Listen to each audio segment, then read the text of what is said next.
Pounders, we are back, and today we're going to have a special guest, Nick, also known as NF42, Twitterless Nick, I should add. Exciting news. I want to thank everybody for the journey so far. We have officially been accepted as a YouTube partner. They've reduced the subscribers to 500. 50-50 partner with YouTube now, basically. We'll figure out the pennies at the end. Maybe we will give them the leftover penny at the end if there's any left. Nick, what's going on, my man? What's up? What's up, Pat? Thanks for having me on.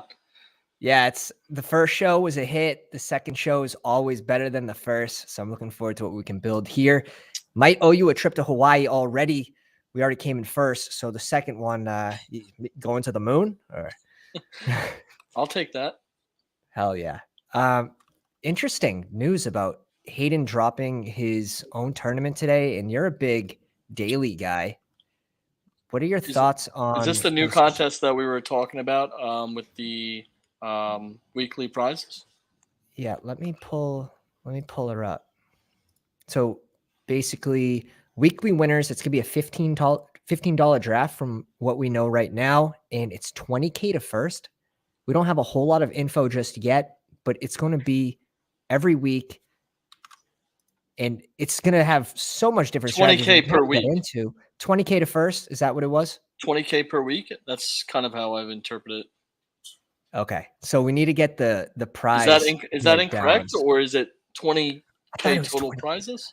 I thought it was 20K to first. So yeah, but they said this isn't a best ball contest. This is a weekly contest. I thought so. Every week, I thought there's a new first place winner. See, I understood it as you're drafting now in the preseason. Correct. Every week there's going to be a new winner. So yep. So you draft like a best ball team. You have your lineup. You cannot change it, but then every week it resets. Right. Yes. So it's not like the points carry over that week. Whoever has the highest scoring team wins 20K. However, the prize structure works. We'll have to see how that is going forward. But no, I think it's interesting. Yeah. My initial thoughts were I think this contest is actually going to be a lot harder to win than people would think. I think you have to get really unique. And I don't know if ADP really has, like, I was thinking about JMO, for example. Like, is his ADP going to really matter where it is? Because if you're thinking about weeks 7 through 17, is it 17? Yeah. Yeah, so weeks 7 through 17 when he returns, I mean, he's basically, you're drafting him. What do you think his floor is week 7 through 17? Honestly, I think it for me, I think it hurts him personally because you're giving up 7 weeks of a 8th rounder. You have to understand you're forfeiting the first 6 weeks when you draft him, and then his bye week. He's just a player that I think I like in terms of like weekly upside. Yeah. Going forward, as opposed to, I mean, Amon-Ra St. Brown is obviously a great player. He's got just as good of a ceiling, but I don't know. It's going to be very interesting, different strategies, and just a few that I've thought of already. One sort of targeting one set or 2 sets of bye weeks and being very heavy with players with the same bye weeks, kind of forfeiting those 2 weeks. But having so many players available for every other week. We think about having players available in Best Ball Mania. People don't want to draft early, so you're giving yourself an advantage, less hurt players, whatever it may be, players that get cut. Absolutely. Even players like quarterbacks, where if you get 2 quarterbacks like with the same week, bye week, like Herbert and Geno Smith, I think are both week 5. I mean, you don't have to worry about it. I mean, of course, you're punting week 5 for sure, but after that, you have 2 quarterbacks that can spike any other week. And I have a feeling people aren't going to think to do that as well, at least right now. My small brain came up with it, so who knows? It might be a mistake to try and like correlate different weeks like you would do in a best ball tournament, because you obviously need those points when your players on a bye.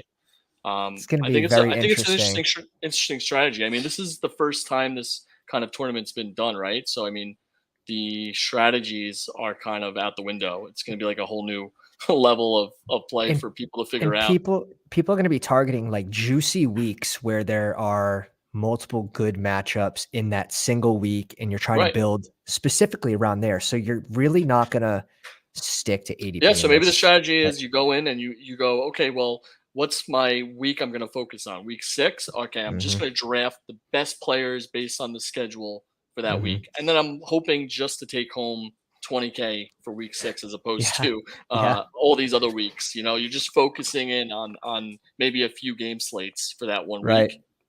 And then, you know, you're forgetting about ADP at this point. You're just going for like stacks, correlations, things like that. So I think it might be crazy when we get into them. It is crazy, and there's going to be a lot of like overthinking and all that, but that's what comes with new tournaments and new setups. You have to kind of think your way through it, and then there's no data to back anything right now, which I love. I mean, I think that gives sharper players an advantage, and it gives everyone an advantage when there's no data. Do you think the standard ADP that we're seeing right now is going to basically transfer over, as in Jefferson and Chase, and you have Hill, Cup, CMC? Those guys are going to be on the board first for players, or is it you're going to see strength of schedule players? I think will start to change the top, and then building around those players for this style contest. But some quick hellos to the chat. Ben, what's going on? ER7, Black Dog, welcome to the live stream. Jay Fresh and Jeff, what's up, fellas? What's up? We're going to jump into some best ball mania today. Some quick questions before we do, though. What's been your general strategy at attacking like the first 3 rounds and even beyond that with like the current landscape of elite running backs just being discounted, and then you're being charged a premium on those like Jerry Jeudy range players where it's like, I like to mix it up. What are you doing? I do like to mix it up every once in a while, depending on how your build starts, whether or not you want to go for a running back first, maybe like an Eckler and try and anchor that, and then work around it. But yeah, there's not really too much of a strategy. I think those first 3 rounds for me, I kind of go with a feeling. How about this range? Probably the same thing you do. If I'm being honest, we're probably very similar. Yeah, definitely mixing these elite RBs in. I just well, in that range, I'm definitely like double clicking Chubb more than not right now. I have been all year. I like him. I like him a lot with Hunt being out, and he just got good news now that they want to. I mean, Jerome Ford's obviously in there, and they're praising him in OTAs, but they just came out saying that they want to get Chubb more receiving attempts. Right. So for me, I mean, Chubb is so miles ahead of this guy that I just he is, and he's always so consistent. There's not that much risk involved in drafting him. You know, JT just came off injury, and Barkley, we don't know what's going on with the Giants quite yet. Yeah, and I mean, even if we knew Barkley was playing, he would probably just rise. Maybe in front of Waddle, who would be my highest, I would put him. So you're kind of assuming some risk there. You also have to understand the schedule isn't great for Barkley in the playoffs. I mean, he's got to go. You got to get through the Eagles one of those weeks, and that's a tough matchup for him. Chuba, in my opinion, has a nicer matchup for playoffs anyway. So for me, there's one reason to like him. Dude, the first donation of Pounders history here goes to ER7. Says, "Let's go Pounders. I got you on your next beer." I appreciate you, ER7. My man. Won't forget that too. This range right here where it's like we're drafting wide receiver 2s on their team. Now, not technically wide receiver 2s, but the wide receiver 2 favorite on their team, Devonta Smith and T. Higgins, in front of potential top 5 finishing RBs. Yeah. What are your thoughts? Are we going to come back to this next year and be like, what were we thinking? Maybe. I sometimes push Henry up the board a little bit. I've been doing that a lot and taking him over Higgins, close to Smith. I like Smith because of Hurts. But I do like Henry. I mean, he hasn't failed in fantasy. I mean, besides some injuries, but I mean, he's still the king in my opinion. And you can't complain about his playoff schedule playing Houston. And Houston twice. 2 times in the playoffs is, like chef's kiss. Like you love to see that. I mean, he's going to at least roll them once. And something people don't realize is actually on the other side of the ball, Tennessee's defense is the best against the run last year.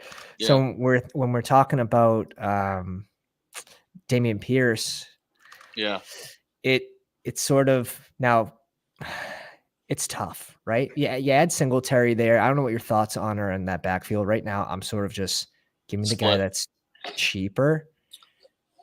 Yeah, no, I don't hate that. I think Pierce is a better athlete. Yeah, no doubt. No doubt. Night and day, but I think they'll use Singletary like more than maybe people expect. I think he's going to be a vital piece to that running game. For sure. I don't know what to really think about the Houston backfield just right now with Singletary. I think it hurts him more than them drafting like a 4th round rookie, 5th round rookie. 100%. And you have seen him fall. And now that he's falling, I have been adding him to my player pool a lot more. And Cook too is another one. I mean, Singletary wasn't even that bad for Buffalo. I mean, he put up almost 800. I think he put up 800 yards for them. I mean, and they don't use running backs. And he was still and they were still using James Cook as well. So it's like, imagine if he wasn't there. How many yards did James Cook have? I don't know off the top of my head, but if he wasn't there, Singletary could have, taken those yards away. Yeah, he crushed it. I mean over 5 yards per carry. Singletary could have gotten to 1,000 yards without having somebody like James Cook around town. So he's not a bad running back, but we got another dono coming in from Ben. Can't match the GOAT ER7 today, but congrats on 500, Pat. I appreciate you, Ben.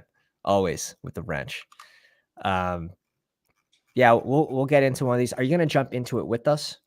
So I only have 5 bullets left for BBM. I've been, grinding and crushing these things left and right. So I got to save my last 5 entries.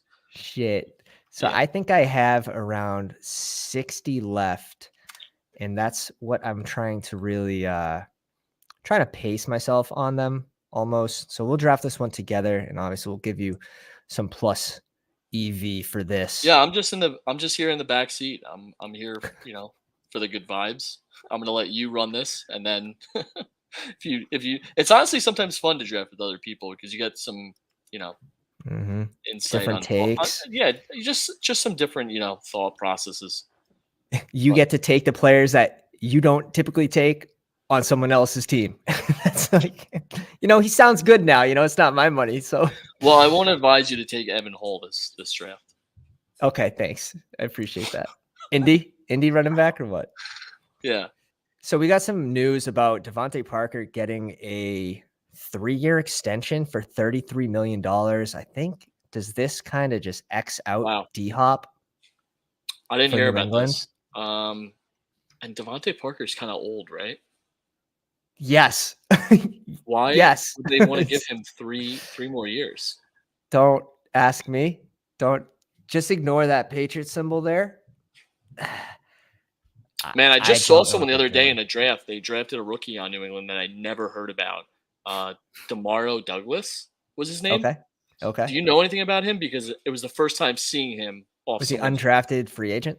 No, he's I didn't look into it, but he's a rookie on the Patriots. So somebody drafted him, and they had it bad. So I was just confused. I never saw the name before. Like, what does this guy know? Yeah, it's one of those picks. Who is in this draft? We got Brian in the 5 spot, Jeff at 7, heart rates at 8. All right. Okay, we can deal with that. At least look it up really fast for you. Because you're a Patriots fan, so yeah, I know, but I don't really care too much about the undrafted he was drafted in the 6th round. Okay. Yeah, it's a strange Pay Myers. And he's from Liberty. Myers. What are they doing? I hate it. And he's from Liberty College, by the way. Okay. Or is it Liberty University? I don't know. Benjamin May, welcome to the live stream. So with the new memberships on YouTube, first off, I have to come up with some emojis and all that. Picking Cup here with uncertainty about Hill. I don't really want to start with RB here in a Pounders draft. Yeah. So make that small adjustment. But we are coming up with some emojis currently in the works. If you guys have any ideas, please throw them in the comments, throw them in the Discord. Open ears. I'm open ears. What do you think they're gonna drop this new contest? How far away do you think it is? Probably days, if not sooner. Maybe tomorrow. I think it's one of those contests that they came up with, which is genius. But I think they obviously want to control the pace of BBM and how fast it's filling. So this is one of those things that's going to. I think it could slow down BBM a lot because it is a big tournament, right? It's almost 200,000 total entries for the daily whatever. Yeah. The new tournament, $15 entry. Interesting. So that's a huge tournament. So that would slow it down like tremendously. And they want to obviously fill BBM. This is like their like baby, right? Like this is their tournament. Yeah. It doesn't matter the name of the other tournaments or if it even does better for them rate wise. Like BBM is like what they stand behind. Like it's their this can't fill before mid-August. Like if BBM fills before mid-August, they'd be pissed, I think.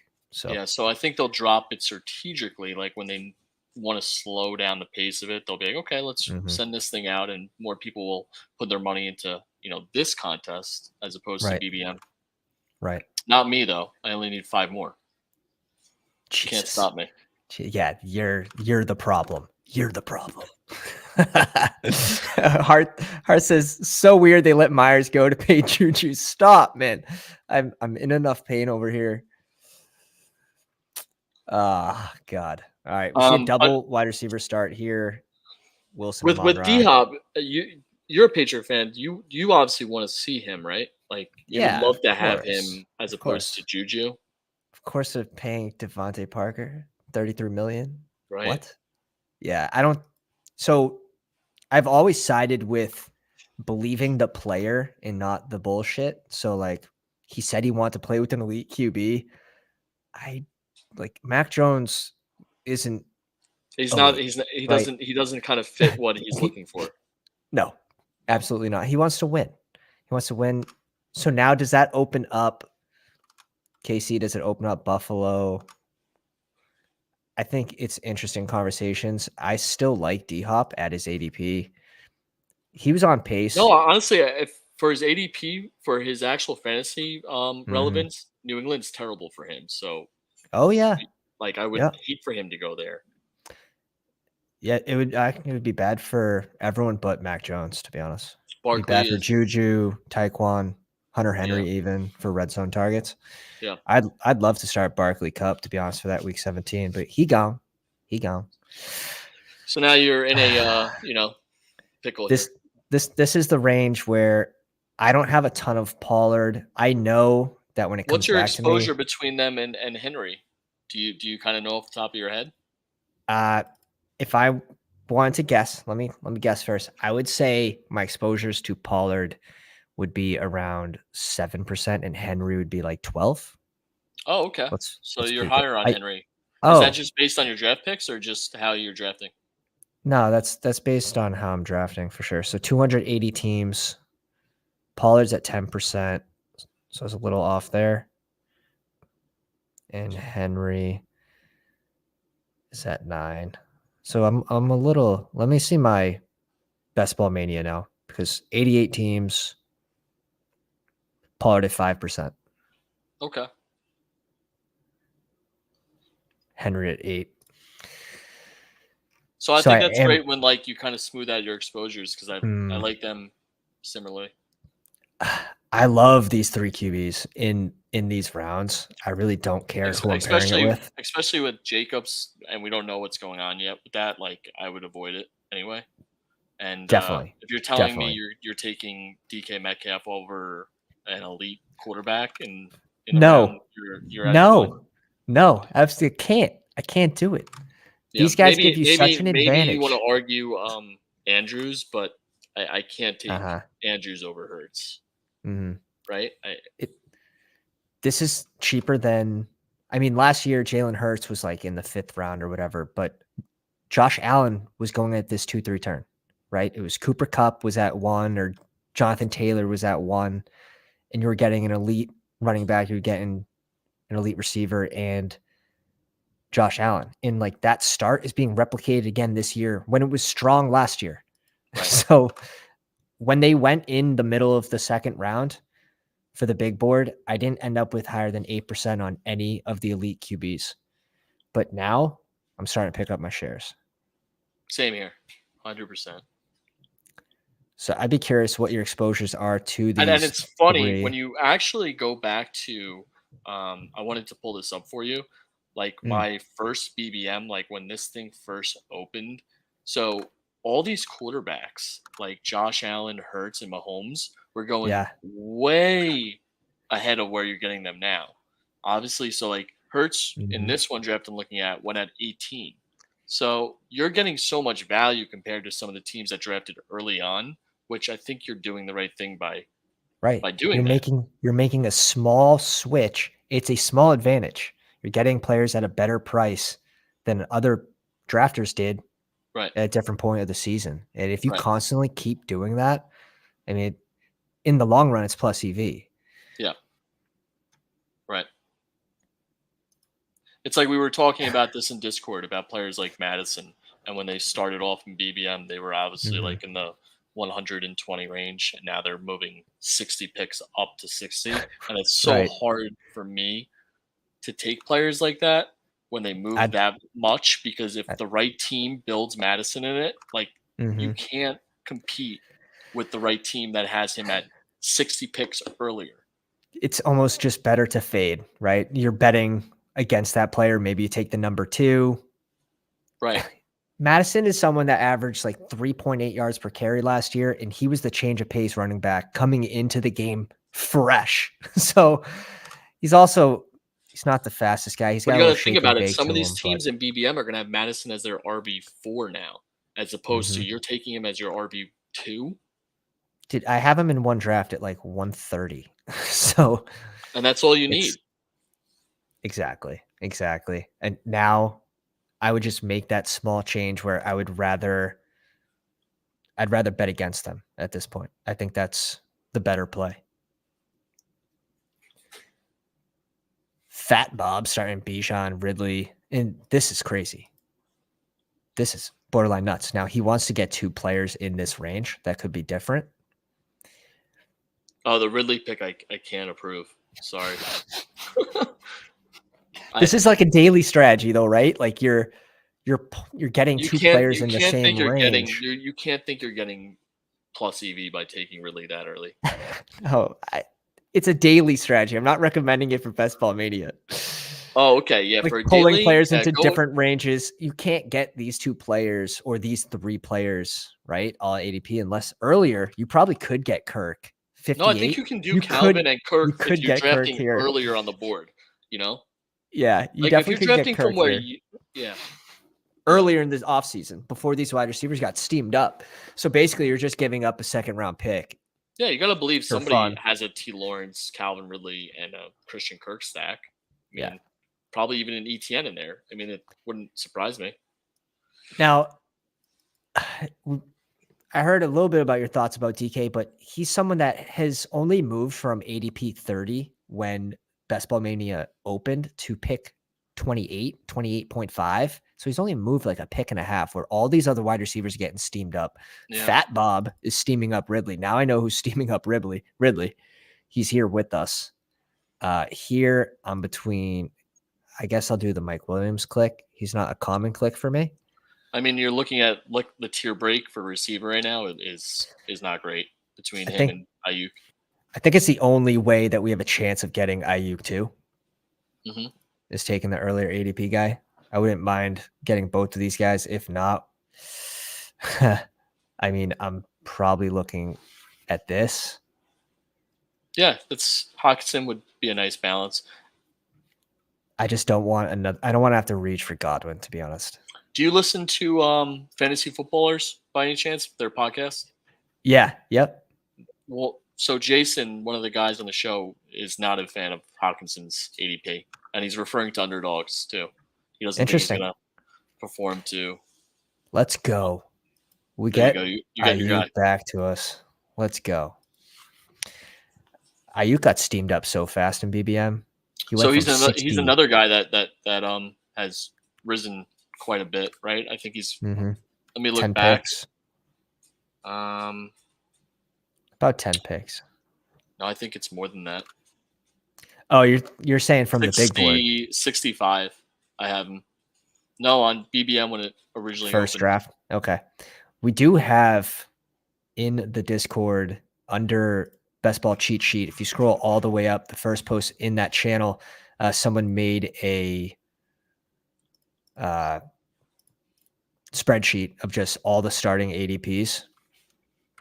Yeah, he was at 69 ADP. Ooh, I'm seeing 60. Yeah. I'm 69 on this on 429. 429 ADP was 69. And what do you have it at? 69? Yeah. Yeah. So I mean, he's risen quite a bit, but it's not a huge amount in my opinion. I think that range from where you're getting him in 69 isn't that crazy. Like 120 to 60, like Madison is, like it's nuts. Yeah, it's tough.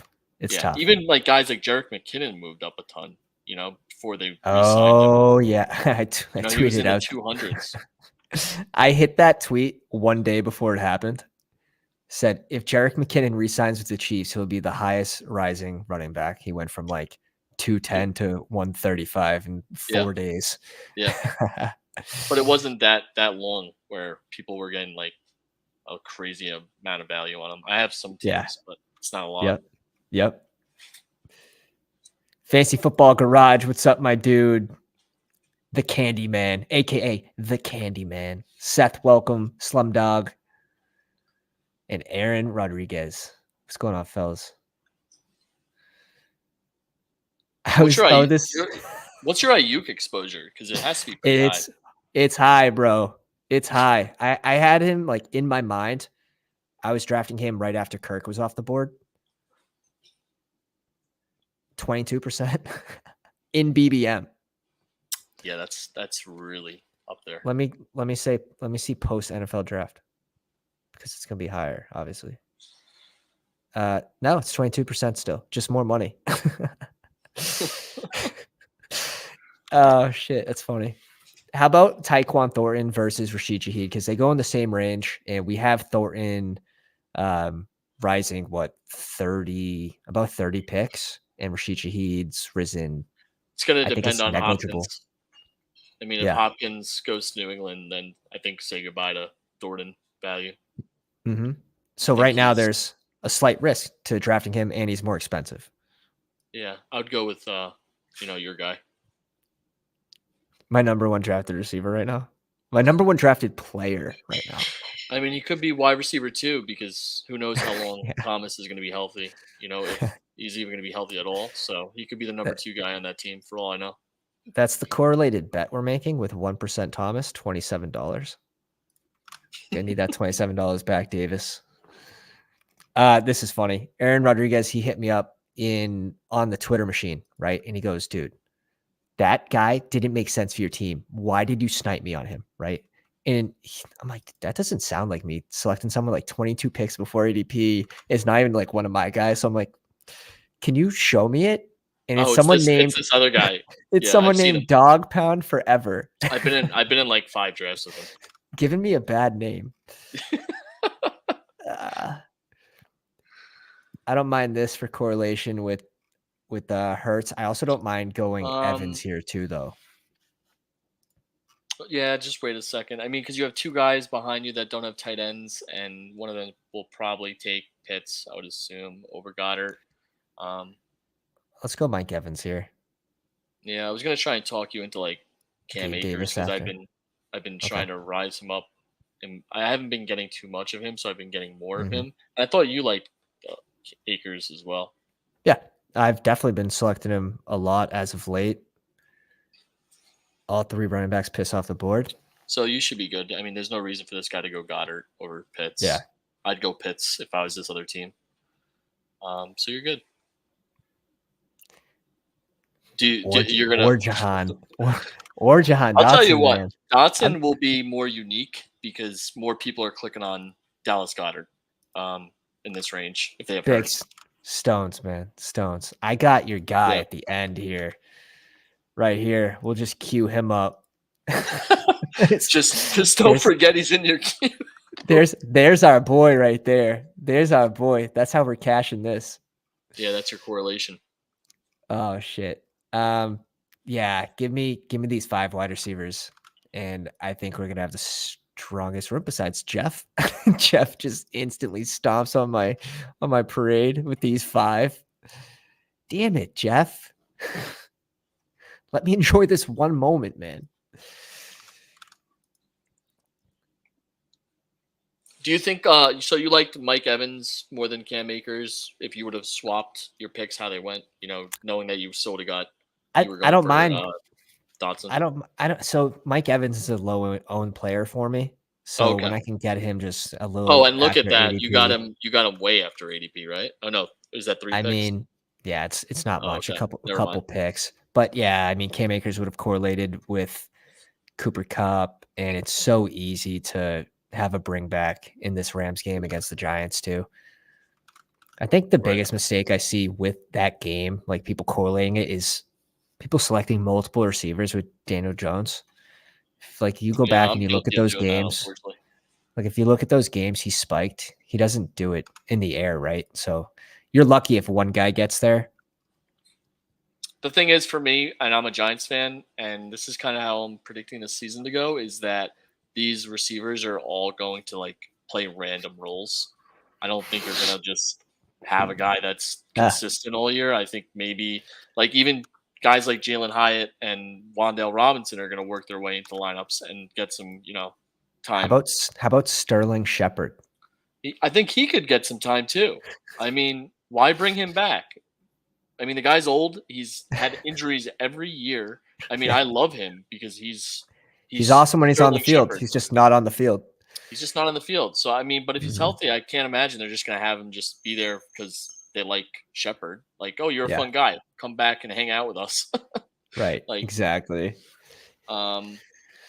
Yeah, I like stacking those. So many guys. I like stacking random Giants receivers because I just don't know how to predict which ones are going to be the ones you actually need.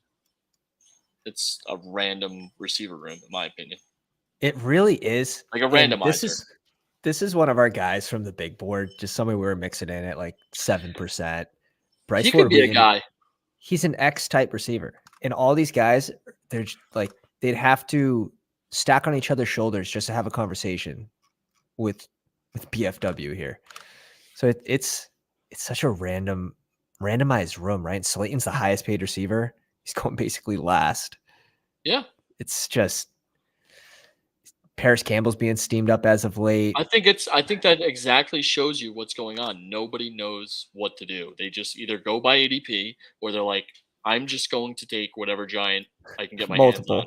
Multiple giants. And I think if that's Slayton's the highest paid one, he should be the first one off the board. He should be the highest ADP giant, but clearly no one has a grasp of what's going on with them. Besides Ben says Waller. 2 New York Giants wide receivers should massively pay off ADP. The trick is which 2 for sure.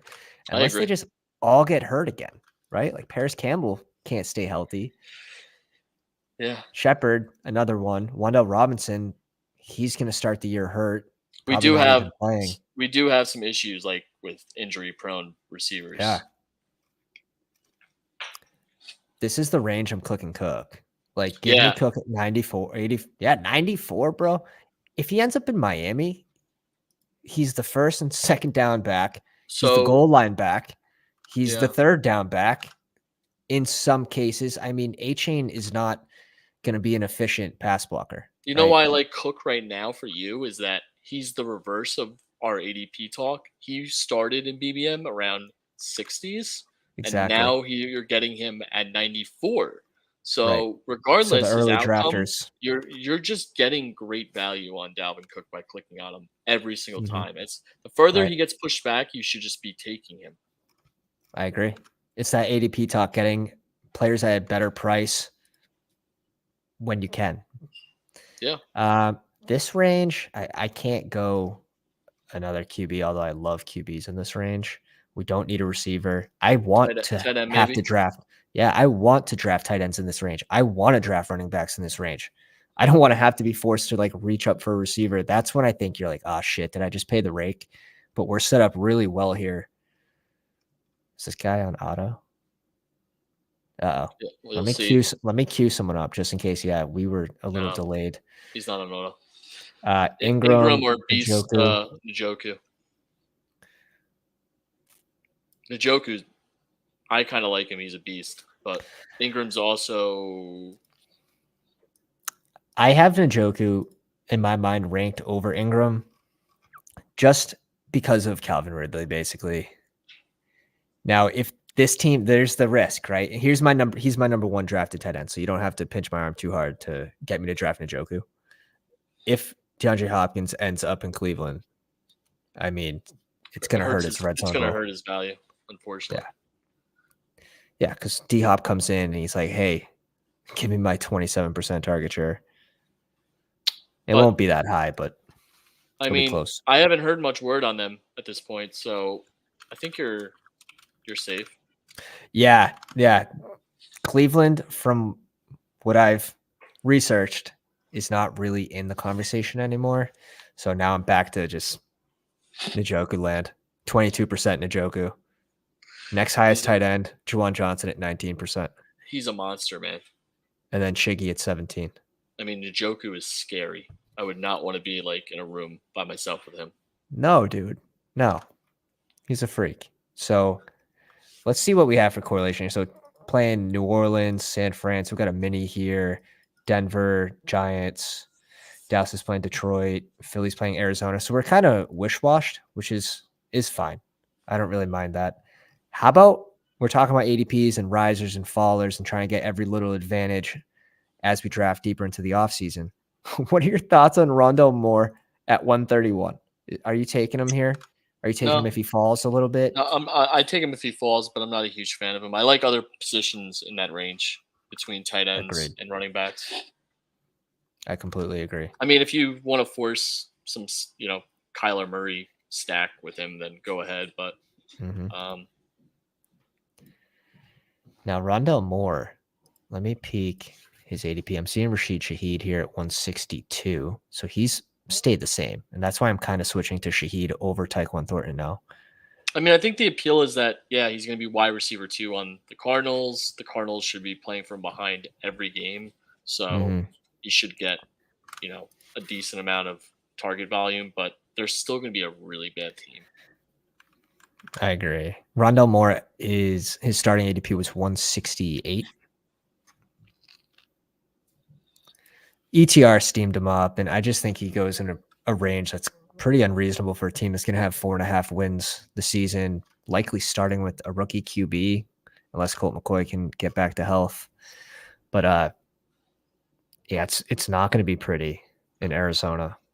No. Also, I think they're the team that is projected to score the least amount of points in the playoffs. Them in Washington. Yeah, I would probably believe that. Yeah. So all those reasons is like, man. I mean, give me a guy like James Conner who can get dump off passes and make things happen. But not Rondale Moore. Similar thoughts. This range is, I mean, if Frymuth comes back to us, I wouldn't mind double tapping tight end and being done there. I'd be finished. Yeah. What about, do you like guys like Damian Harris, who I'm not sure yet on, but I've been hearing, things that are good for him? Yes. For a team that's going to be in the red zone a lot, if they end up, he's a coach's player, right? Damian Harris is a coach's player. He's going to get the ball in the red zone. If they truly do want to run Josh Allen less, you could see a 10 touchdown game or a 10 touchdown game. Yes. And I'm not a huge fan of James Cook coming out here and just being like, I'm the running back 1 on this team. Like, I don't like that kind of attitude.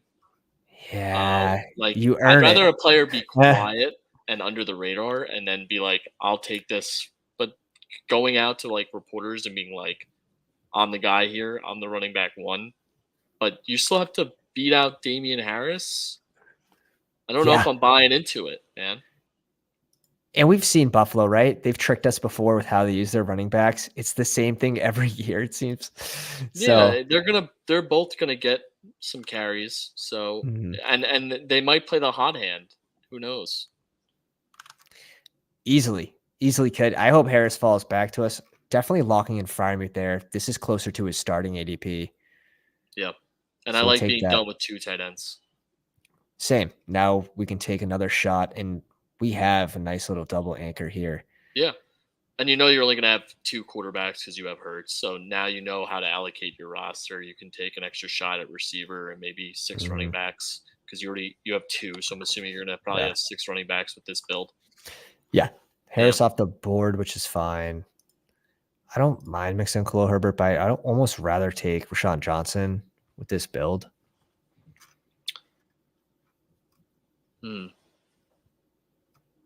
I always click Jacoby Myers in this range because the drop off is just like devastating. Everywhere else is pretty gross for us right now. Like, I get it. He is behind Devontae Adams, and I'm not saying he's going to demand volume, but he's such a good floor player for any lineup. Like, he's so underrated. He definitely is. Plays any position on the field. And I did see some rumblings about Vegas trying to shop Hunter Renfrow. Now, Hunter Renfrow, they can't just like release him. Like he'll be, I don't think the way his contract is, they don't save a whole lot of money. So they need to find a trade suitor. It's going to be tough for how much he's being paid. So that situation there is interesting. But if it does happen, Jacoby Myers would be a riser.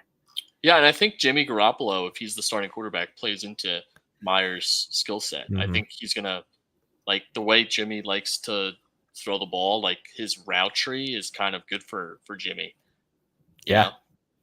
I definitely agree with that. Definitely agree. But Myers would shoot probably, right up to dude, Romeo Dobbs at 105 and Zay Jones at 106. Yeah, I can't take those guys over. Did you get Myers cheaper than what he's? I don't understand. I never take Myers after those kind of guys.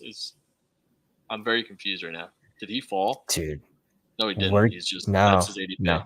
Yeah, his ADP's fallen since Jimmy G, and that's fine. Like we're kind of I'll be honest, Jacoby Byers might be one of my highest owned exposures for receivers. Damn. I'm on board. I almost tap him every time when he's in that range. Dude, I mean, look at the range he went in. It's a gross range, and you put up Zay Jones up there, you put Romeo Dobbs up there. These guys just went wild. Like the guy that drafted Rondale Moore next to you. I mean, you can't tell me that you're getting better value a pick, before him, right? That would be like the equivalent of you drafting Josh Allen and then the next pick is Lamar Jackson. Like, how are you supposed to? What are your thoughts on Jimmy G now? Like his ADP, this opens us up for an easy Jimmy G pick at 211 for our second QB. That's also and nice, I'd be fine with those two. Yeah, if you want to take him as one of your later picks, now you've opened up a miniature stack for you, and you could even throw in Hunter and just maybe he does stay with Las Vegas. Purdy's being steamed up the board. Sorry, and but Jimmy G has sort of switched places in a way with Purdy. I like him more than Trey Lance, obviously, right? Trey Lance is ahead of Jimmy G, right? In ADP. Yeah. I can't take Trey Lance with what's going on there. No, I don't know too many people that can. Tank Bigsby to heart rates. This is a player that I think could still have some movement. Rashawn Johnson, Kendrick Miller. I think those 3 guys, even Tajay Spears, those are 4 rookies that I'm sort of trying to get my exposure up in the range they go in. Yeah. All in that 15% range right now. Because they're players that could be steamed up still. Yeah, for sure. I mean, when Jerick McKinnon falls to 142, I don't necessarily mind that. Yeah, I like Jerick. Probably double tapping running back here. You need a running back for sure. So yeah, take him. We're getting closer to starting ADP prices, and he was higher than this, but this is pretty good. Compared to what you're looking at, I would agree. Right, and he'll still have a red zone role for KC. So, I mean, I like Warren too, but I like having a running back that's on Kansas City and the way they used him last year. If they use him the same way, I mean, he's got to be better than Warren. Then, like if they're using him the exact same way they did last year. Team captain. Warren falls to us though. I'm just scooping, bro. Get the spoons out, fellas. Get the spoons out. Oh my God. This is like Warren. You're putting a clinic on this room.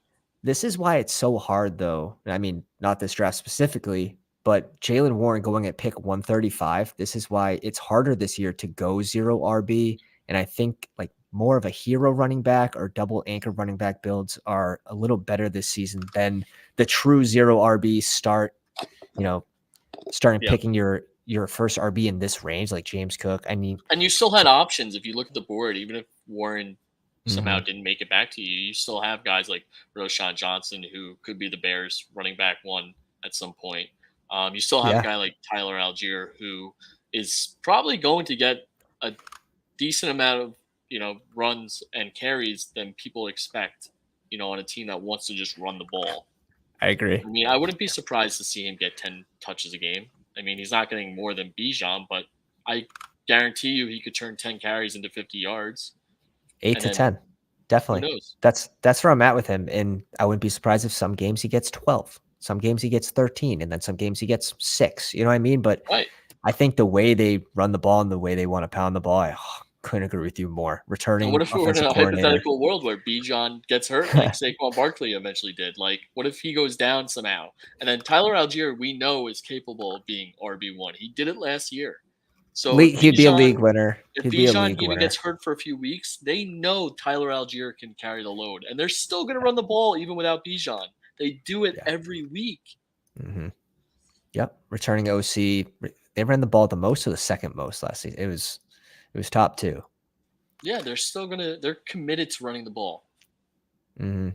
And with Bijan being there, this is a team that's going to have more sustained drives and more red zone trips too, and maybe he snipes a couple of those touchdowns. We see it every year. Yeah. The number 2 guy comes in like, hey, guys, thanks for driving the ball 79 yards. Did anybody expect Jamal Williams to come out of nowhere and run in 17 touchdowns? 17 touchdowns? No. Monrod he kept tripping over that wire. The Buffalo Wild Wings wire. The sprinkler came up right in the 1-yard line. Here comes Jamal.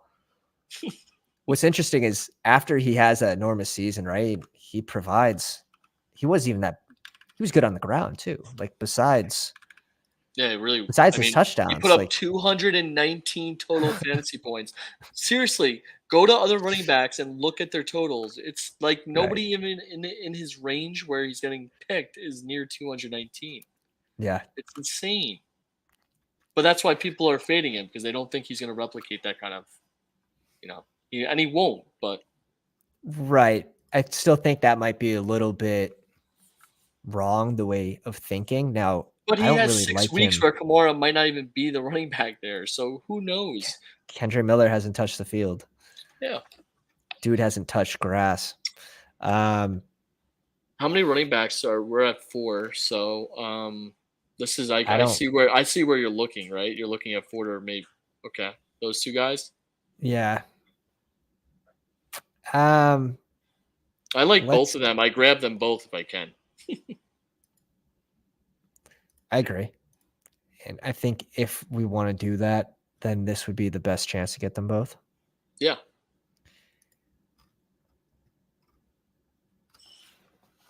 Just speaking people to existence right now. They're all just getting sniped. Type 1 next.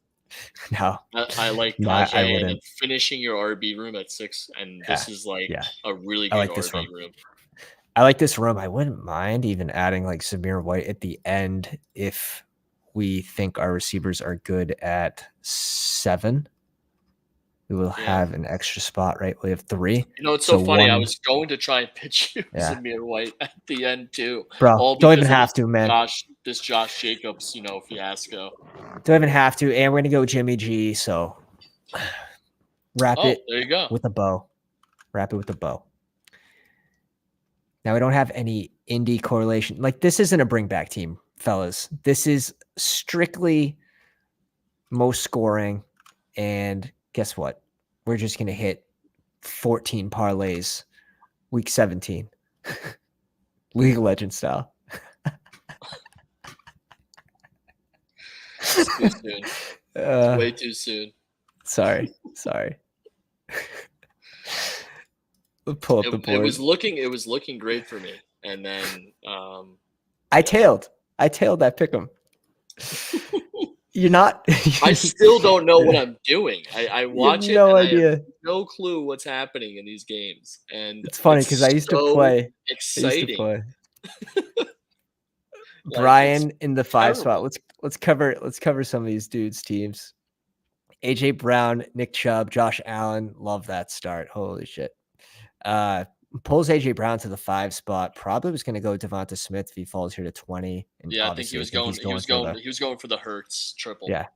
But this is interesting. Like, you're not going to see an AJ Brown team typically with Josh Allen going at what, like 8-9. Like, I've seen him fall here, but it's not like.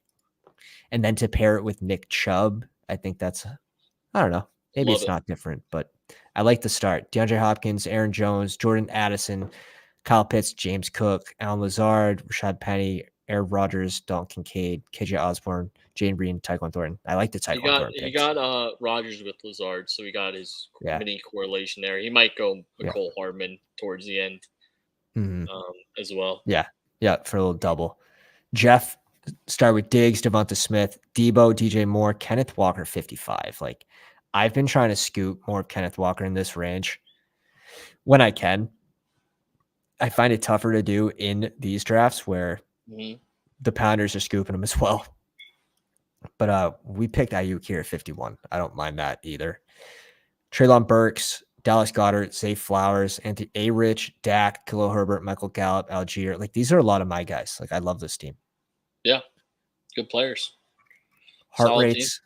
Starts with Kelsey Adams. Adams at 17 to go with Kelsey's. I've seen Adams drop to 17 now a couple drafts. So, I mean, I think it's disgusting that people let that happen. Like, I mean, come on, dude. You can't draft Ridley over Adams and expect that that's good. This has to be under 2%, I would think. We'll come back to it. I would agree.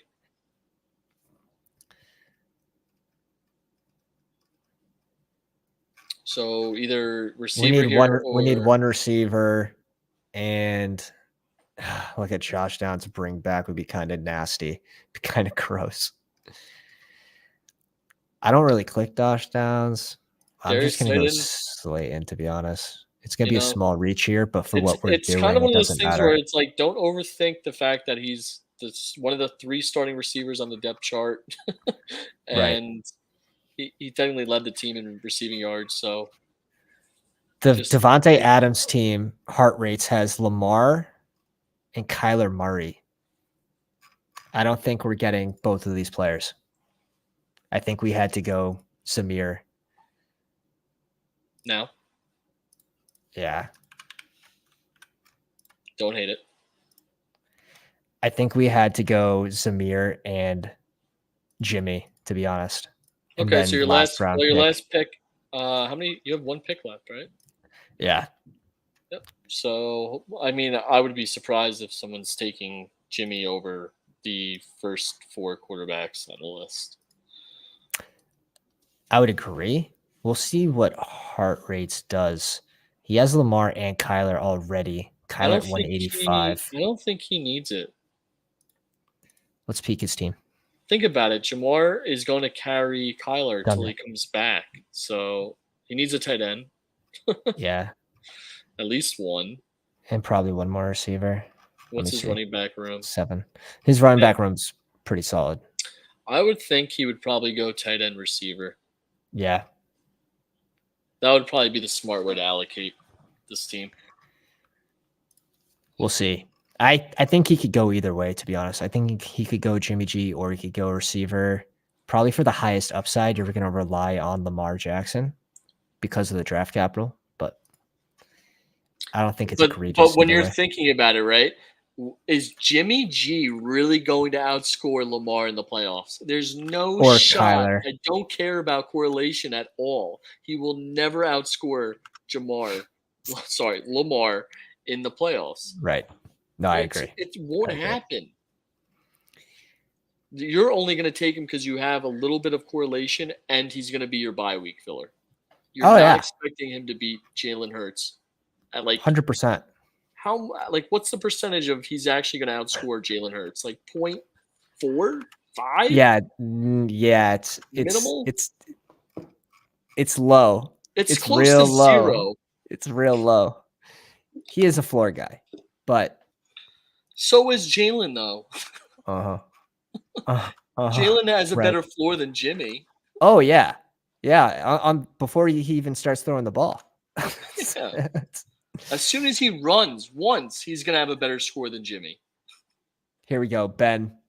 Hot take, week 17 bringbacks are overrated, particularly in BBM. I think when you start to get to bringbacks and then double stacking bringbacks on the other side, I think you start to lose EV that way. But single bringbacks, I don't mind at all. Targeting games.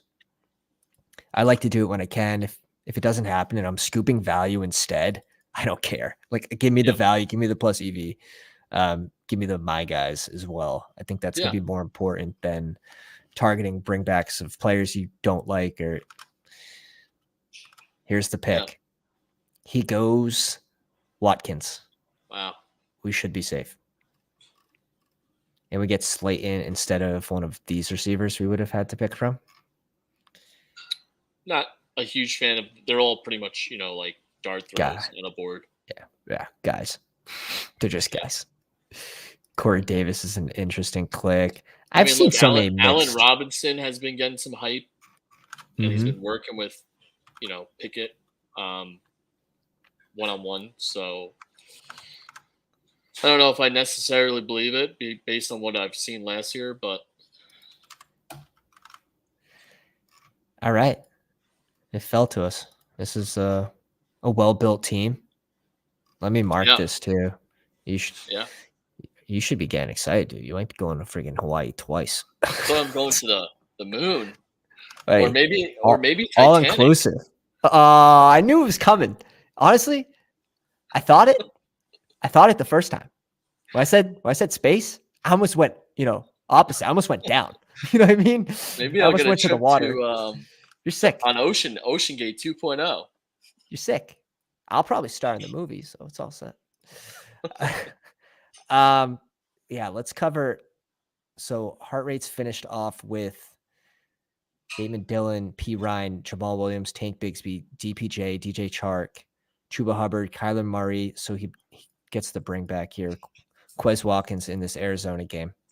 Nice. I think that's a nice last 3 picks there. And do you don't like instead of the opposite, going maybe like Greg Dortch or Michael Wilson as opposed to the Philly side? Yeah, it's fine. It's fine. What would you have done if you were would you rather Quez Watkins, who's the receiver 3? I mean, they're both Greg Dortch and Michael Wilson are 3s too, but I mean, in my opinion, A.J. Brown and Devontae Smith demand way more than Rondale Moore and Marquise Brown do. It all depends what you're thinking for a narrative, right? What if A.J. Brown goes down? Then Greg Dortch or Michael Wilson have to step up. Right. So I think when you're thinking of leveraging the fields, Quez Watkins is interesting. That's why I kind of bring up my dude here. It's different, I would say.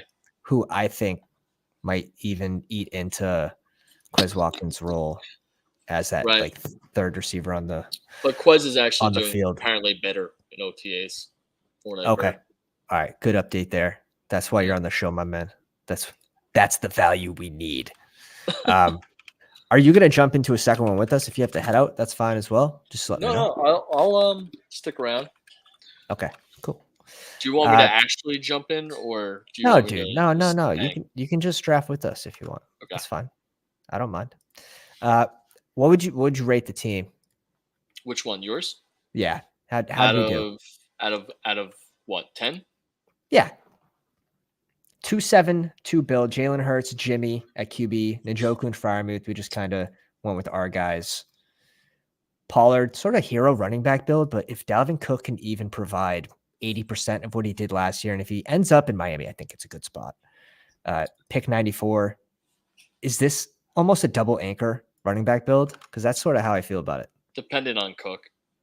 Right. Oh, 100%. Right? Yeah. If Cook's in the right scenario, then you have a great anchor team here. And there are a lot of guys that I end up taking myself, especially at running back. Like I've been just getting a ton of forwards and Tajay. But I don't normally do 2-7-7-2 builds. They're hard to pull off. So yeah.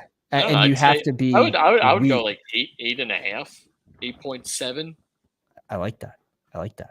You have to be weak somewhere, right? And not maybe weak, but somewhere it has to give. And here it's our running back room, but shit, this is a nice kind of week, right? You have some upside guys, some number 2s on the team, some rookies, sort of everything you want. And then Zamir White is. I mean, look, if Pollard goes down, your team's absolutely toast. Toast. So toast. I mean, that's just the reality of going anchor running backs. I mean, if your anchor running back like Pollard goes down because he just had surgery, then your team's not looking so good. But right outside that reality and narrative, your team looks fine. Yeah, no, I agree. I think it's interesting last year, right, where we see Karain win and he wins with a double RB start, and then you see the winner of the regular season and he went 0 RB. So we have two completely different strategies to just tell the data people and everyone that's kind of too stuck. And they also had Patriot receivers, right? Yes, it was the one. It was the one draft. I wouldn't think Patriot receiver. Oh, nice! You got 102.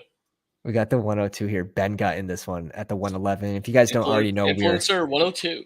We're tipping off the drafters that are either they're both one of YouTube member.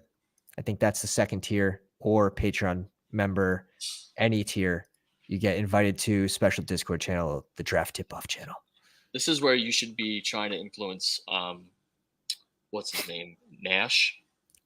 Like if you wanted Jefferson, you'd be like, "Oh, Chase is gonna absolutely light it up." Oh yeah, you'd be a fool to follow Chase ADP. Maybe I want Chase. Maybe, but maybe he goes Chase first because he's gonna light it up. Maybe I don't want either of them. Just really confuse them. Damn. If you are in this draft with us, I didn't mention your name. Let us know where you are drafting from. So many YouTube names do not match the Underdog names, and this small brain cannot compute. You know, I've done like a couple BBMs with you when I haven't been on and you've been streaming, and I was thinking about it. I'm like, why did I join those like streams? Because it's like you're a good drafter, and it's like I'm definitely not getting plus EV by drafting in a room where I'm eliminating one of my potential spots to advance. Then I was just like, I need to stop unless it's like a $5 puppy or something. Right, for fun. But people like I'm in a draft.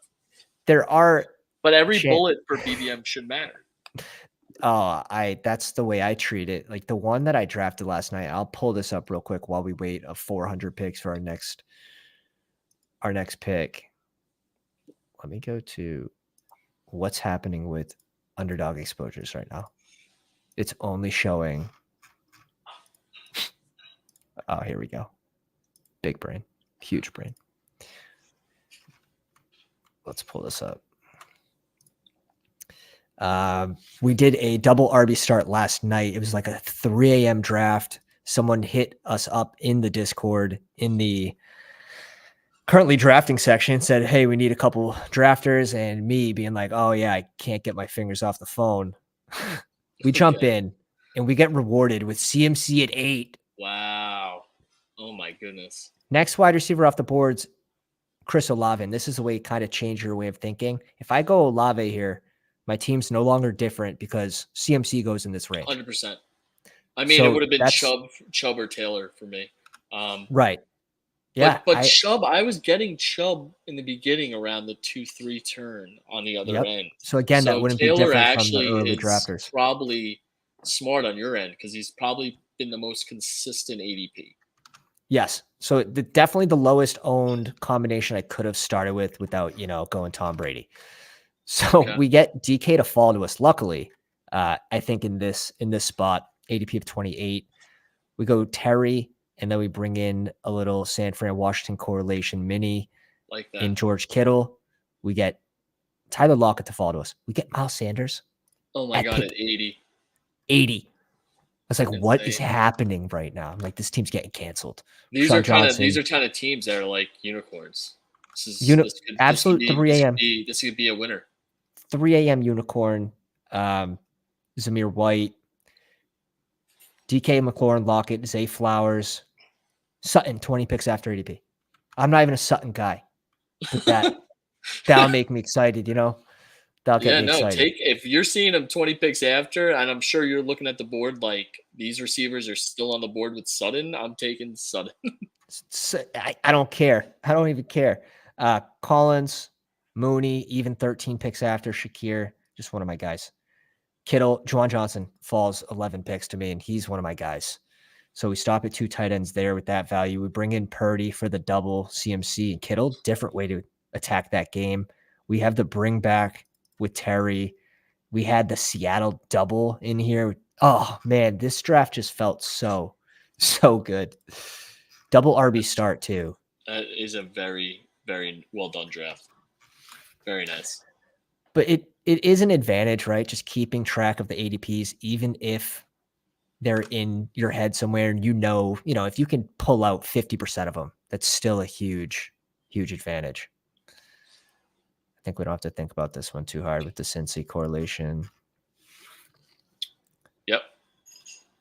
See if this will be our Joe Burrow squad. What are you thinking? Obviously not quarterback then. So where you want to go?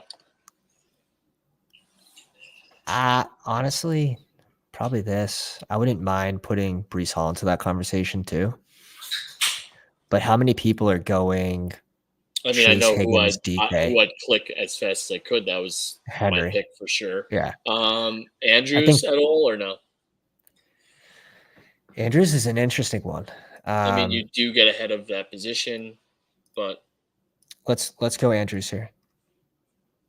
I don't mind it at all. I think I may have done it before. And then where did Kelsey go as well? I feel like that's always a good way of looking at it. Like if Kelsey went around, like look at the value now. Yeah, we Kelsey get better goes value. 4, and you got Andrews in the 3rd round. I mean, it's not even close.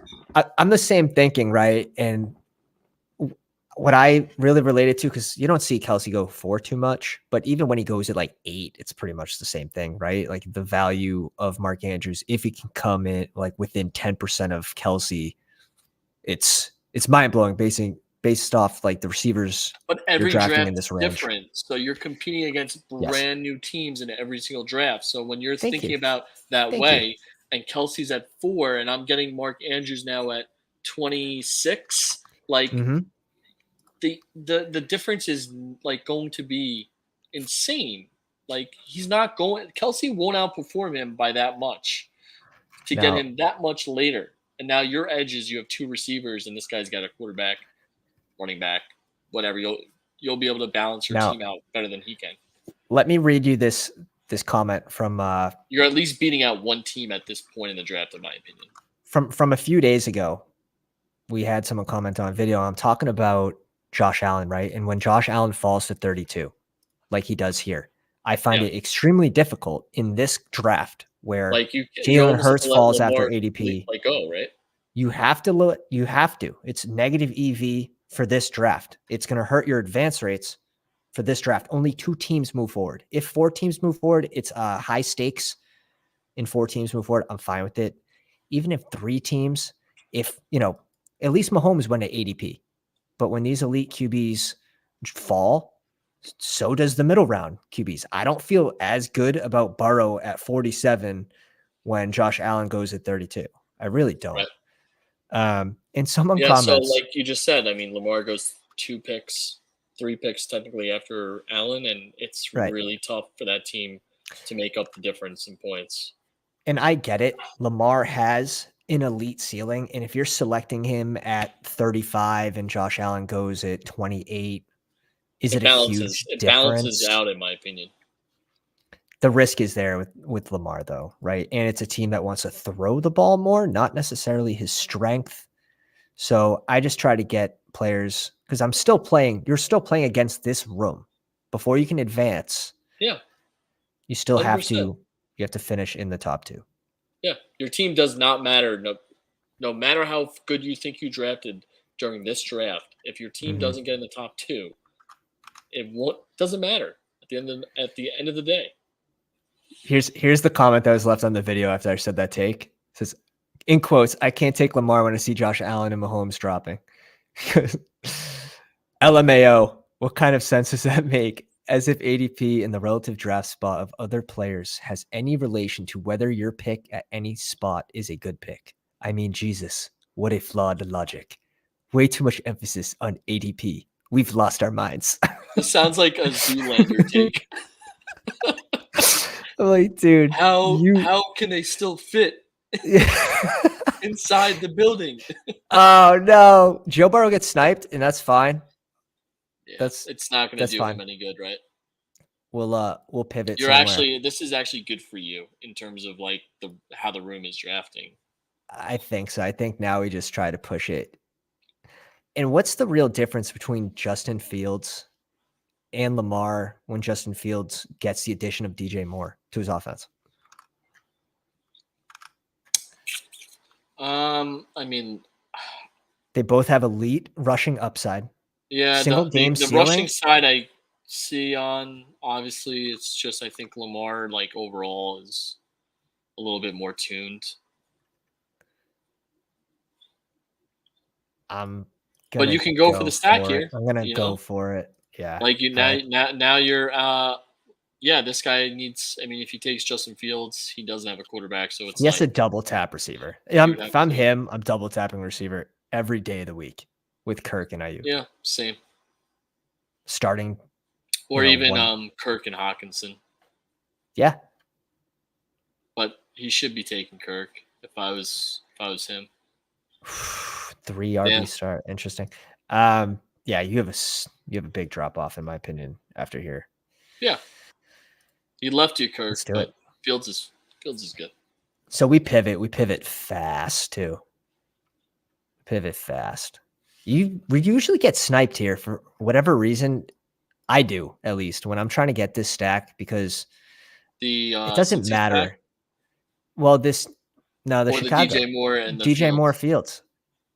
Yeah, I'd be surprised. I don't know why. Well, it all depends on how that first person drafts. If he's obviously not taking Fields, if he has Hurts, Mahomes, or Allen, and then maybe he's taking Moore. That's why the stack gets broken up. But and you can take that was nice Justin of you Fields and Nagy. You had a backup plan. It worked out. So you didn't get Burrow, but you got a secondary stack.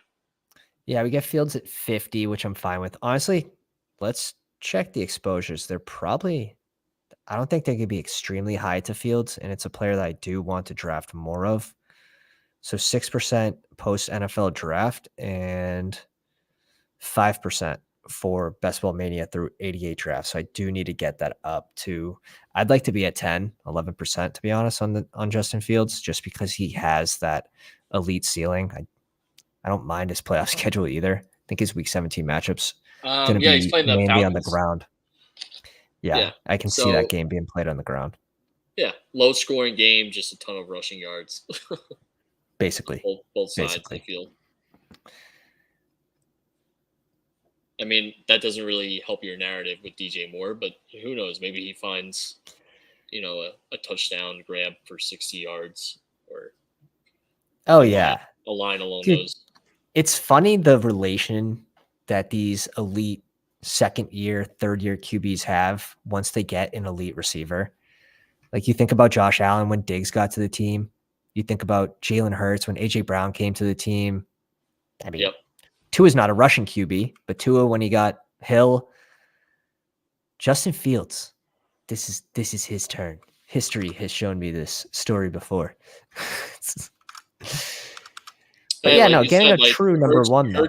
Hurts was the guy that everybody needed to have on their team because he was such a good value last year. Maybe Fields is that value that you need to have. I definitely don't want to be underweight on Fields. I mean, he can break a slate any week. So I like that clip last year with Coach McDaniels when he was playing the Dolphins and he like had to go up to him and was like, "Stop running," because he was running all over the Dolphins. They couldn't stop. Oh, on the sidelines. On the sidelines. Yeah, he came over from the sidelines and told Fields to stop running the ball because he was a one-man show last year, and after Mooney got hurt, I mean, Kmet was hurt for some games. They could look like a different team this year. Yeah. Maybe he's more dynamic in terms of being able to run and throw the ball. And he actually has DJ Moore, who's like a very capable receiver, Hopefully he can do it both.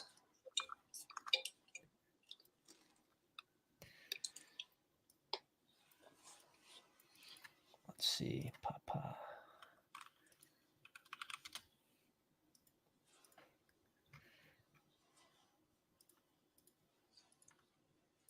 All right. We're back up and running. Deontay Johnson is 67. He's been steamed up the boards as of late, really separating himself from Pickens now. Yeah, I'm a little surprised by that. So Pickens ADP is what, 75? This guy brings in his first receiver. He just paid the rake. Yeah. I don't. Maybe wait.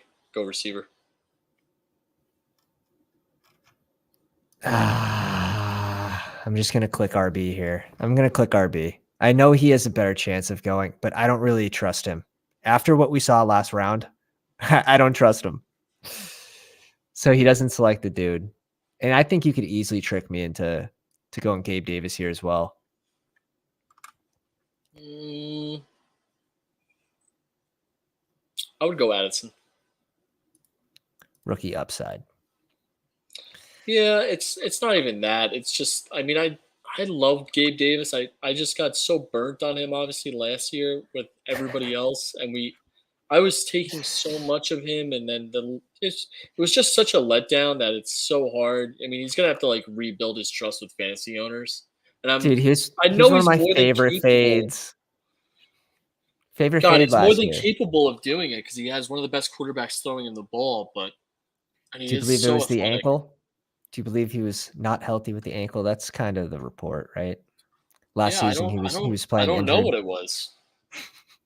I mean, the guy caught like 4 touchdowns in like a single game in the playoffs, and then everybody was expecting that kind of magic week in and week out, and it never came.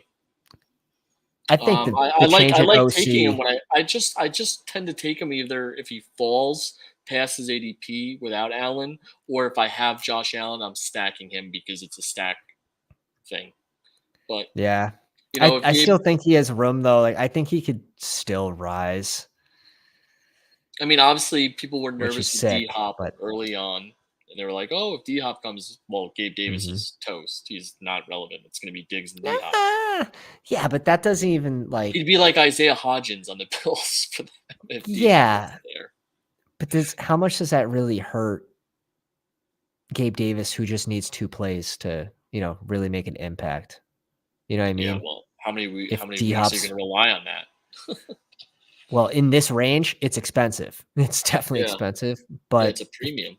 If D-Hop doesn't go to Buffalo, right? If we have that certainty, he's got to rise up the board, in my opinion. I mean, look, with Addison, I just think he's going to have a safer floor than Gabe Davis will. And Gabe Davis is a guy that when I'm playing in these like weekly contests, when they release them, he'll be a guy I want because he's a guy that could win you a slate. I mean, guys like him and then Joe Mixon, for example, who had like 50 points one game last year. Like he single-handedly didn't he have like a third of his fantasy points in a single game? Yes. So yes. That's the kind of player you need to have if you're going to win a weekly contest. I mean, it's going to depend on your other players because there's obviously going to be players with Joe Mixon and Gabe Davis on their lineups. But those weeks, that player needs to be on your lineup. I agree. Different contests, different players, different player pools, so many takes on each player, where you like to really spend your money. And early on when I was doing DK, before those ADPs really leveled out, before they came more sharp, I did 48 drafts over on DK. Really haven't touched it in the last 3 weeks. Okay. But like that's where I was getting my Godwin exposure, going at the same ADP, but full point PPR. Now there's the bonus, which he's probably not going to hit, but I think full point PPR more than makes up for those 3 points. Right. Were there any players on that site that like the ADPs were just off, like 20 picks plus or something? Oh, like, more. Like I've never done it. I haven't done a draft on DK, and I'm just not about it. I'm just committed to doing Underdog. But it's been a while. But like players at the end of the drafts, like Leonard Fournette, if you could find a third down roll and you're on a 0 RB squad and you land Lenny Fournette and he goes to wherever, New England. But what about like the first maybe 6 rounds? Is there a player that's like 20 picks different? Let me peek my DK exposure. Like I would imagine Underdog and DK, they're like the ADPs. No, they copy and pasted. They copy and pasted Underdog's ADPs. They did? They basically copy pasted Underdog's ADPs for half point PPR at the start of DK. And I was like, let's eat. Let's eat. So then now it's changed where player ADPs have shifted and players are it's been like 2 months, so the ADPs have definitely leveled out. View my player exposure, which they didn't have last year. Now they have a board on DK. Yeah, I've heard that. I've seen it at least. We ended up with 34% Gallup, 29% Shaheed. All right. This range, I mean, we have 4 receivers. We could definitely afford to take the suspension for JMO here. And when I can bring JMO in and make JMO in when it makes sense, I mean, will our advance rates take a small hit? Yeah, for sure. It shouldn't matter because you have 4 receivers that will carry it. AJ Dillon? Yeah. AJ Dillon is him or Javonte between, but it's up to you. Since we have JMO, I don't think we can afford to have 2 players in this range not play the beginning of the season. I'll give the tiebreaker to Dillon here with that. But maybe if we didn't go JMO. I get your logic, but Javonte seems like he's on track to start week 1. Okay. And JMO, by the way, has been looking like I've heard he's been looking great in OTAs. Like he's outstanding, which doesn't matter. He's not playing, but it's right. But if you could advance a low advance rate player, I mean, just by suspension, when a player misses 6 games, he automatically starts off behind, right? But he could catch up. He could catch up very easily. When you're telling me if you have a team with JMO and then you're comparing him to Boyd and Lazard and Juju, he could catch up very easily. JMO is by far the best receiver out of that grouping, and it's not close. 8% JMO. Again, I'm doing it when I have this sort of build with 4 receivers. It depending who, he could be my 4th receiver too. Like I wouldn't mind if he was our 4th here. When Chase and Higgins are on their bye weeks, actually, let me make sure I'm saying this right because I think when is the Lions bye week? 9. Oh, so then, which is great for you because when Higgins and Chase are out on their byes, you have JMO coming back from suspension, and he's filling in your lineup for your 2 top receivers, and it's like big brain kind of. It's kind of big. It's huge. That is. And where was he going before this? Like 57, 56 on the big board before the suspension? He's going in that. He's going in that range, I believe. I'll find it for you. He was this is a more recent draft, so that's not it. Let's go to the earlier boards. Oh, he's probably 70 to start, if I had to guess. at the start of the big board? 63. Okay. Yeah. I got him at 63 in this draft. But let me see if this guy either got him earlier or if he got him later. Hart says, I get sniped on fields a lot. Also see people reaching for more. Yeah, it's for whatever reason that happens to me when I try to get that double there. That stack.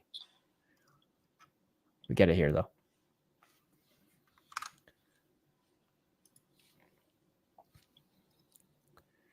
ER7 says, what are you drinking, buddy? We're not. No beer today. Maybe on the next one. His ADP was 60. Okay. Yeah, so he 35 picks. Yeah. He's in the right range, in my opinion. Like going right after Elijah Moore, Zay Flowers.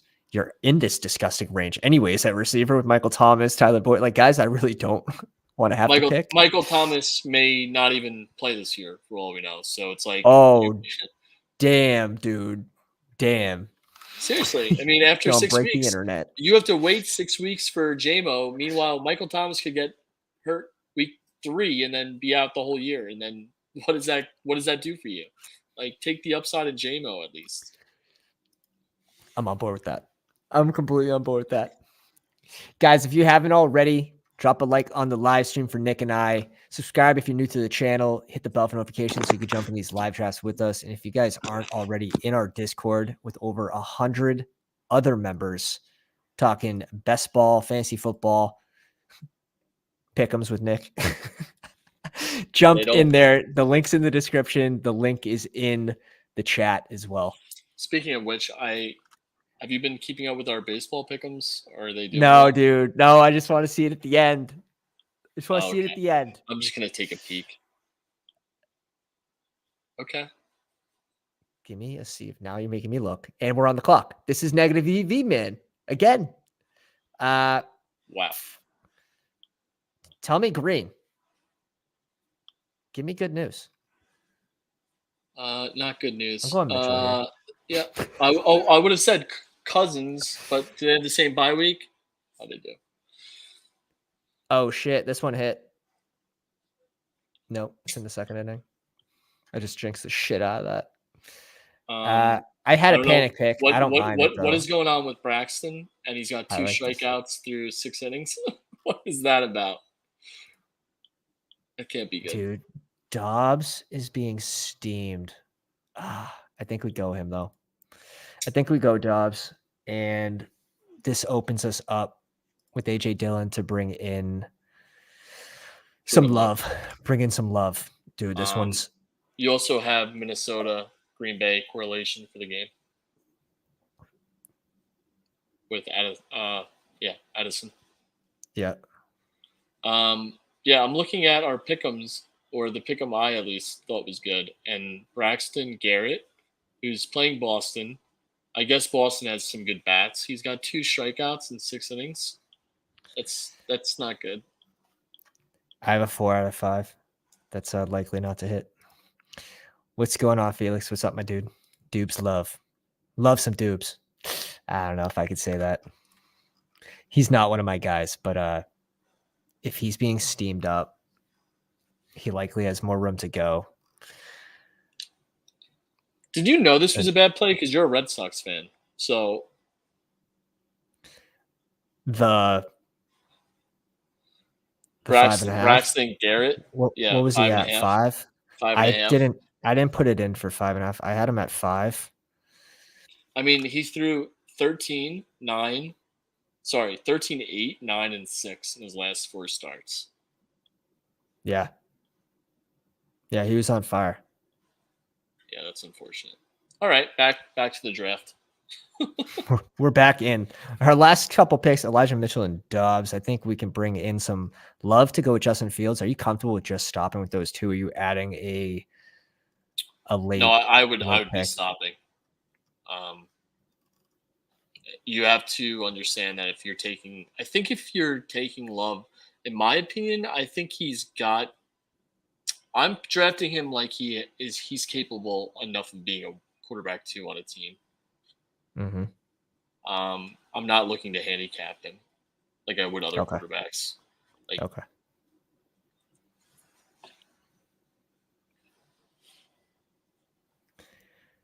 Odell Beckham at 128. I mean, finally falling to a range. Value there is good for. Finally makes sense. I don't like him, but that value is probably fair.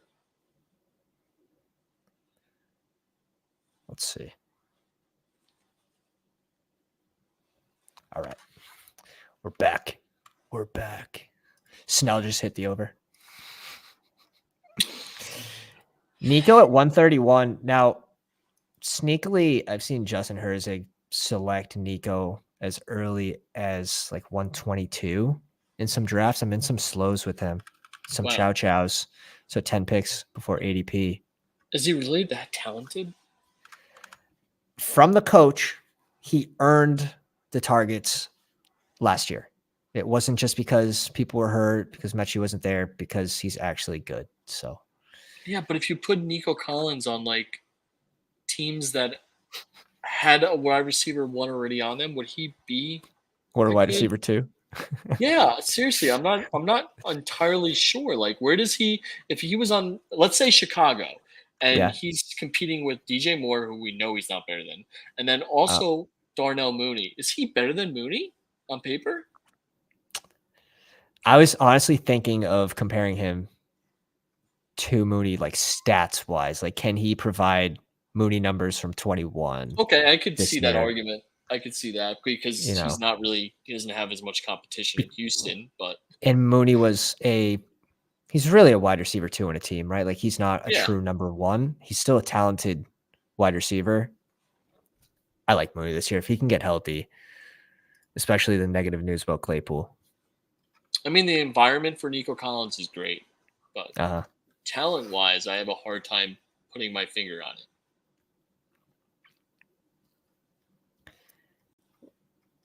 Schultz off the board. Schultz was a guy that in this range I always click on. So, I mean, if we go Komet, we'll have both bye week 13s. That's not going to appease the bye week freaks out there. But I do.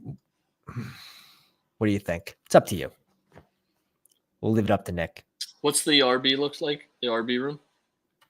We need one. Yep. Go RB. 100%. It's still potentially pass catching RB for Chicago, third down guy. I think it's going to be pretty clear. It'll be Roshan at some point in the season. Yeah, and I think if you want Komet and you don't mind the bye weeks, he comes back to you anyway. Yeah. I don't mind the bye weeks. I don't want to add a third pass catcher. Now we add the RB, but maybe we get some. Maybe we advance a. So you don't mind having two tight ends, right? Because with Mark Andrews, you're only probably. I'm not going to. Yeah, I'm not going to. You're gonna. We give up. Adding? We give up 8 points. Okay, yeah, that's what I was gonna say. You don't mind. We give up 8 points. It's worse at QB.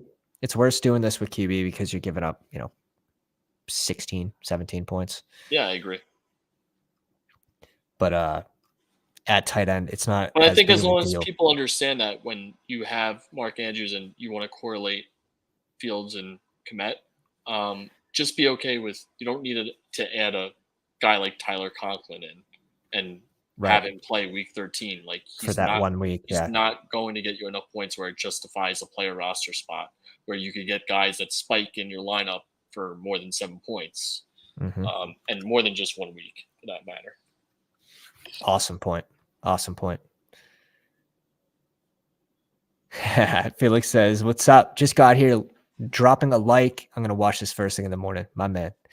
If you guys are into DK, Felix shipped it 2 years ago. So go over there, give him a subscribe to his channel. That's where I send all the DK guys. Have to. Show your respects." All right. Pierce off the board at 155. Nice little 7-pick value. He's been pretty steady at his ADP. Pierce? Yeah, this offseason. Yeah, give or take he hasn't 5 really picks, Yep. Mm-hmm. Which is not what you want to see. I'm sure you want to see him moving up so that your value. Yeah, I mean, guess what? Your stock goes up. You know what's going to happen, though? One deep pass in practice. That's from A-Rich to Alec Pierce, and I'm going to sell half my teams. Where does he move up to? Over Mingo? Guys like that? He's up in the Nico Collins, Rondell Moore range. I'm not a Mingo guy. So sure. He's a rookie, but I mean, I honestly think he's one of those players that could be a huge steal in these drafts where he's going, because of his player profile. I mean, he reminds me of Nico. Nico could be down here, in my opinion, next to Dobbs. I think Myers has to rise. I think Zay Jones has to fall. Like my board, if I created my own board, my own rankings, which I don't recommend anyone use rankings. You kind of miss out on values when you use those, like other people's rankings. Like if someone falls 20 picks and you don't select them because they have them 25 picks, you end up selecting someone that has risen 50 picks, like Michael Gallup. Like, yep. You can it's not a good strategy, in my opinion. Agreed. Here we're done at tight end. I don't mind Thornton or Tajay. Yeah. One of the two, whatever you feel like helps your team better here. I would say probably Tajay, actually. I'd say Tajay too here. You know? Because right now you have, between Mitchell and Johnson, you have two guys that are, not going to provide you the greatest ceilings. We missed out on Love. Oh, wow. Okay. I think he went just before. I don't mind bringing in DPJ here. Okay. He's at a better price than what he was at the Open, I believe, as well, for BBM. 100%. So. Let's see. And we get him at 170.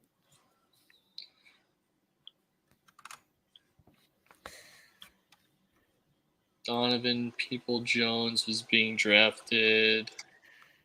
Tyler, I just dropped it in the Discord. If you go in our Discord, you go to the cheat sheet section, scroll all the way up. I have him at 145 in this draft. Yeah. Okay. And his ADP was, who drafted him? They'll show me if I go to the team that took him. You're welcome, Ty. It's a huge advantage to know. 139 was his ADP in my second draft I did. Okay, so 31 picks. Yeah, so that's great value. And he's still the wide receiver 3 on the team. Like nothing's changed since Elijah Moore news, right? Correct. Njoku there though, like red zone, they have. Yeah, they should be run heavy. Is People-Jones a better weekly contest or a best ball player? I'd say best ball. You don't have to guess when to start him. He should still have spike weeks. No, I meant for this new contest, the weekly contest where you're looking for, just that one lineup that wins each week. Is he better for those contests or is he better for best ball? I think it's similar, to be honest. I think it doesn't change. I don't think it changes a whole lot. Yeah, because he's probably going to spike you're hoping 1 or 2 weeks. Yeah, exactly. Anyway. Well, probably in this range, you're hoping for 2 or 3, or at least 2. Set it 2. Yeah. I like Tim Patrick. He's starting to actually get steamed up. He just rose above Slayton. He's been on several interviews saying that he's healthy, he's ready. 6'4", going to be a huge red zone target. He's older. Marvin Mims is still getting drafted before him. Mm-hmm.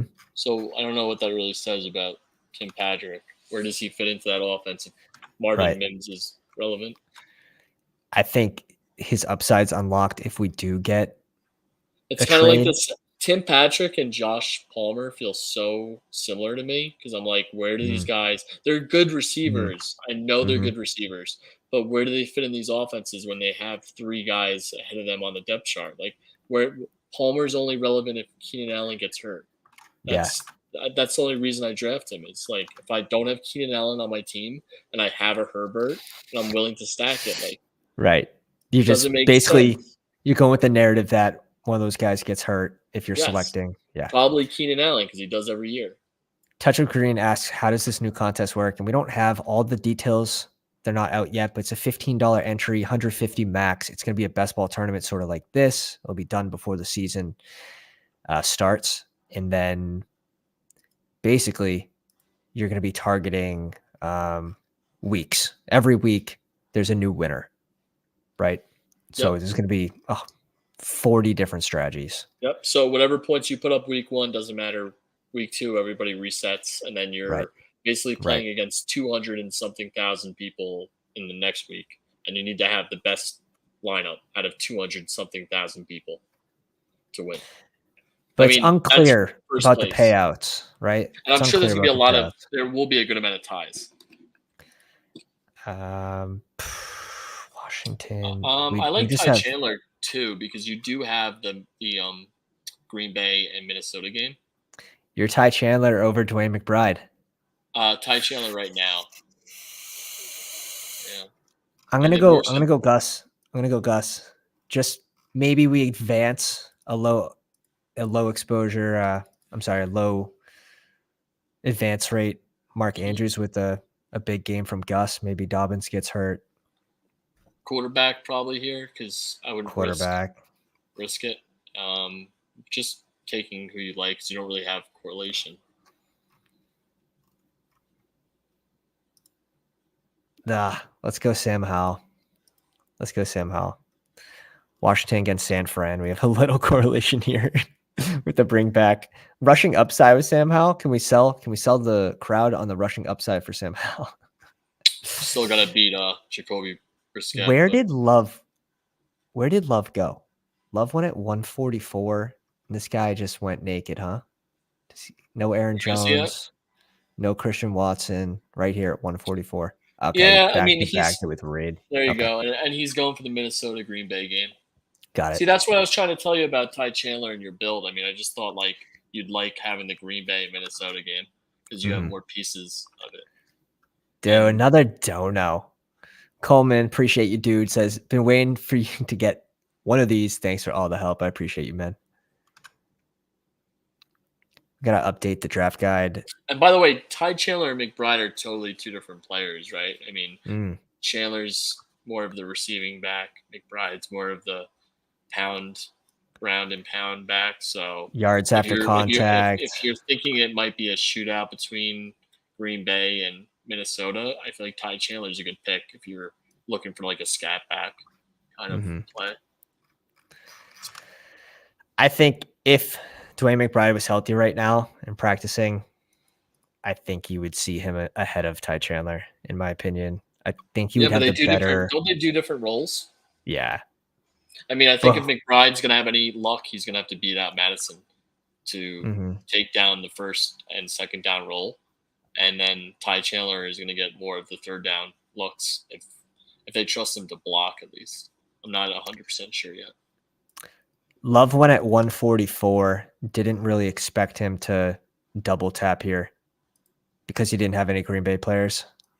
So we go Rashawn. He goes Love and Reed, and we just we get caught looking there. Yeah, and it was I think before ADP, right? Yeah. It's like 8 picks. Yeah, so I don't mind the double tap. It's a good play by him.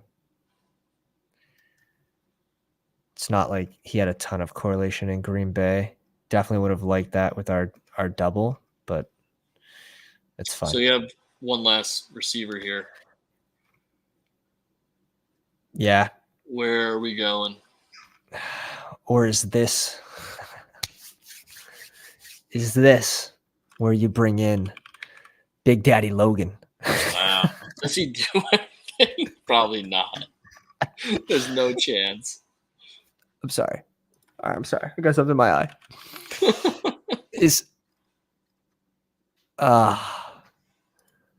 Interesting. I haven't seen his name in so long. This is who you need. He was a click last year, right? Yeah, he was a click last year at the end. Yep, 100%. 100%. Would you rather? What would you rather? Are you forcing correlation over guys that are actually good though? Like, I'm thinking, I'm thinking, it. what would it take? It would take an injury to Dotson again. It would take Curtis Samuel to get hurt, which I mean, Yeah, it's a lot of pieces I think that got to go right for you. Like, give me Marvin Jones or somebody who's not a great play yeah, for playoffs, but he's gonna be like the number 2 I, receiver for the first 6 weeks of the. it makes sense with JMO. I'm not going Brown. I did have to tease it though. I Like did have Marvin to Jones tease it. will at least handicap you a little bit. Definitely our first round. Once we checked on the pick'ems, I think the pick'ems cursed us again. Right when we checked the pick'ems, our team started going downhill. Which team? Ours, right? It was right here after the AJ Dillon pick. Like, all right, where were we at with those pick'ems? Like, not good. I don't think this team is that bad. No, it's not. It's fine. We got a naked Sam Howell. It's not the biggest. Definitely a doable team. Like, I wonder instead of it doesn't matter. It could work. It could work. We have Dameon Pierce, AJ Dillon, Elijah Mitchell. Where are you punching holes in your team though? That's my question. You know, basically for this team, I would be worried about sustainability at QB. Like if Justin Fields has a bad week, they lock him down on the ground.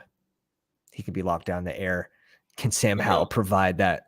You know what I mean? So maybe our second QB, someone like even a Jimmy, or if you think Tannehill is going to play the whole season, he could be one of the better values in the whole draft.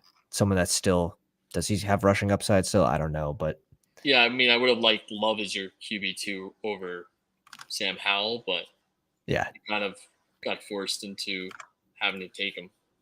Let's pull up Ben's draft. Ben was in the 11th spot, being sneaky back there. It goes Lamar Jackson and Trey Lance. I just can't draft Trey Lance right now. I'm on board with that. Is there a chance he gets traded though, and he's a starting QB? But where is he going? Good question. Like Las Vegas? Is he going to be better than Jimmy? Could he go to Washington? Could he go to Vegas? Yeah, Vegas is a good spot. I just don't know, like, where is he going to go? And I feel like the 49ers are killing his, like, trade stock. Like, how are you trading a guy that's not starting over Sam Darnold? Oh, I know. Like, wouldn't you keep him on your roster as quarterback 2 and then make teams think he's still good? Why are you all of a sudden trying to trade a guy that's quarterback 3 on your team? I don't know. It's bad. Just to trigger him. It's really bad. For Ben at tight end, he has Dalton Kincaid, 7 picks value. Taysom Hill, nice little value there, 179. Juwan Johnson at 182.